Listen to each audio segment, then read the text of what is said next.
If all these big, gigantic goals that I have actually become a reality,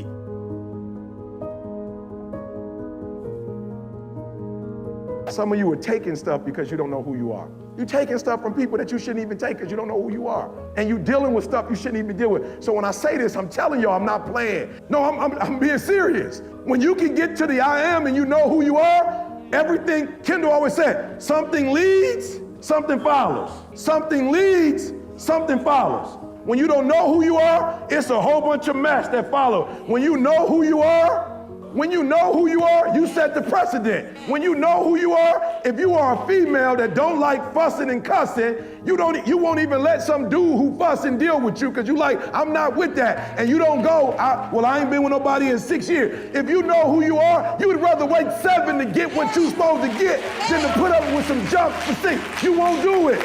You just say, I'm gonna wait. 6 people call you for a job you know you're not supposed to be doing. You ain't getting antsy. You like, I am. I'm going to wait. Therefore it is. Is it possible for a man to go from being a high school dropout and a homeless man for years on the streets of Detroit to being a world-famous motivational speaker with your PhD? If your name is Eric Thomas, you can believe it now. Eric never really knew his father and grew up with a single mom and his grandmother with a lot of kids in a house on the south side of Chicago.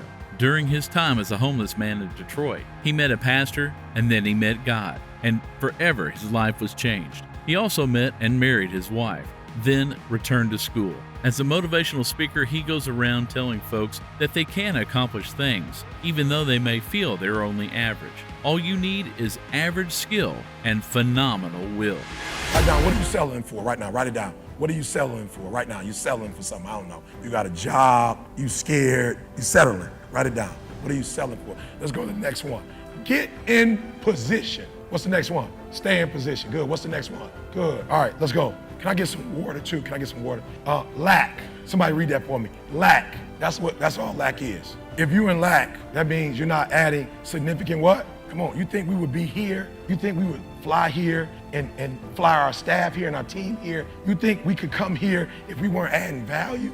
So when you're not where you want to be financially, it means that you may be adding value, but not significant enough value. Come on. Are you hearing what I'm saying? So Nikki, I told Nikki at the beginning of the year, we had a conversation, right? And again, I'm just being real. I want to do it for everybody I can't. But Nikki, I ask you what question at the end of the year and then the beginning of the year. How much do you want to make in a year? Why? She came to us. I mean, we were doing good. God asked me about 2 months ago, he said, E.T., if there's one mistake you've made, what's that one mistake you made? I said, I'm gonna be honest with you. My values are not in alignment with my dreams. He said, E.T., what do you mean by that? I said, I want to tell you a story. I got a good friend of mine, he came to me and said, Eric, my marriage is not where my marriage needs to be. I need to make some adjustments. I see you and your wife. I see how much time you spend with your wife, how much time you spend with your children, and I want that. You buy your wife roses regularly. You're always taking her out to eat. Like, I'm watching you. You spoil her. E.T., what can I do? And so I told him what to do, and guess what he started doing, God? He started doing the exact same thing I started doing. And he said, Eric, it's not working. Like, I'm doing exactly what you're doing, but it's not working. He said, why isn't it working? I said, you know why it's not working? Because your values and your dream, you say you want a better marriage. But I told you need to iron your wife's clothes. You know what he told me? Afterwards, he said, I'm gonna be honest with you, Eric.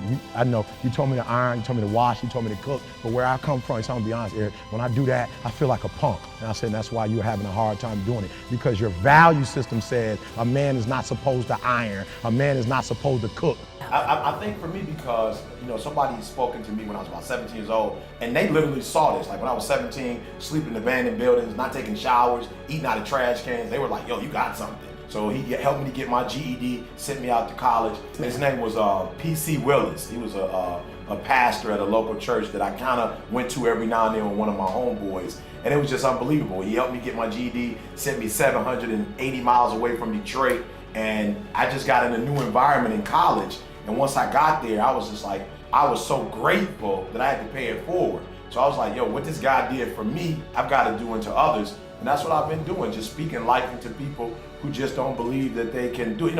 So many people think that like you have to have a mother or a father in your life. Like you have to go to a certain school. You have to, and I don't believe that. I believe when you wake up and you're ready to like live, at that point, I can help you to get from where you are to where you want to be. And that's why I say, some people think, when you look at certain successful people, Thank you for watching, and if you enjoyed our content, please don't forget to leave a like, comment, and subscribe to our channel.